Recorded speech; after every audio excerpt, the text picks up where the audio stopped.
দিদি আরেকটা প্রশ্ন, সেইটা হচ্ছে যে অনেক মহিলাদের শরীরে স্ট্রেচ মার্কস হয়ে যায়, বা স্ট্রেচ মার্কসটা থাকলে না তাদের তাদের খারাপ লাগে, মানে ড্রেস পরছে একটা মনটা খারাপ হয়ে যাচ্ছে, ঠিক আছে, সেই স্ট্রেচ মার্কসটা কি কোনোভাবে মানে ট্রিটমেন্ট করা যাবে?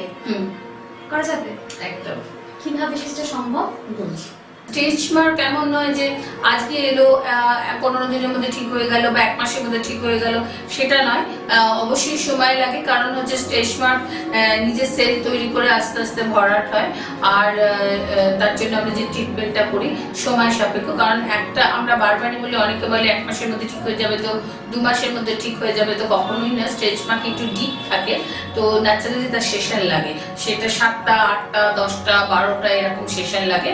তো না দেখে আমরা বলতে পারবো না কটা সেশন লাগবে, হয়তো প্রথমে আমরা 8টা সেশন করলাম, তারপরে হয়তো আবার 4টে সেশন করলাম, এই করতে করতে আস্তে আস্তে স্মুথ হয়। তো এই জন্য স্টেজ মার্ক, কাট মার্ক, পড়ে গিয়ে কেটে গেছে এরকম ধরনের কোনো দাগ যদি কারোর থাকে, কেউ হাতে কেটেছে, অনেক সময় ছোটবেলায় রাগ করে হাতের মধ্যে কাটে, সেই কাটা এরকম ধরনের কোনো কাট মার্কও কিন্তু আমাদের এখানে ট্রিটমেন্ট হয়। আমাদের এখানে মডার্ন মেশিন আছে, care you money a perfect laser beauty clinic, মানে আমাদের অত্যাধুনিক যন্ত্র, মানে একদম মডার্ন টেকনিক, মডার্ন টেকনিকে আমাদের কিন্তু ট্রিটমেন্ট হয় সব রকম, মানে মাথার চুল থেকে পায়ের নখ পর্যন্ত যা যা প্রবলেম, সব প্রবলেম নিয়ে আপনারা শেয়ার করতে পারেন কেয়ার ইউতে।